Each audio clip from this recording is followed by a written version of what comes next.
magre-ready na po kami. At kakatapos na maglakad. Ito, at magre-ready na ako ng para sa shake. Ito yung mga frozen fruits ang aking gagamitin. Natira pa kaming dalawang banana. Medyo hinog na. Okay na yan. And with this, i-blender namin. Ito po ang ating mga ingredients sa ating shake. Gatas, milk, at ito po ay yogurt. Nilalagyan po ng asawa ko ng yogurt. Ito po ay walang asukal. Plain yogurt. Strawberry.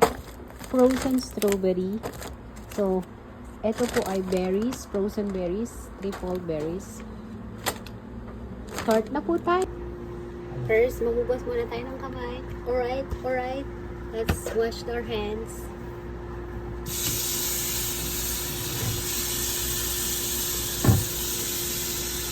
Basta sabon, pwede na yan. Kahit dishwashing soap. Pero, basta malinis yung kamay natin. Alright?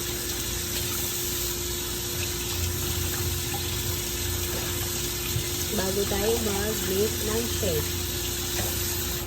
And then, babe, can I have a paper towel?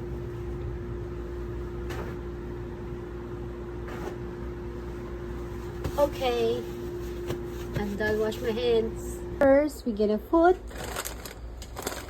this frozen strawberry. I'm gonna put this all, or how many? No, just a couple. Couple? Okay, I think that's enough. Yeah. This is, ilahat na natin yan kasi kukunti na siya. This is the mixed berries.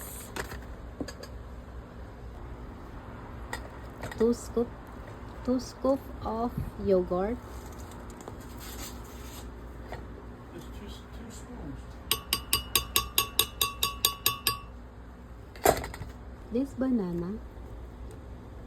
And last but not the least, this milk. This milk, how many?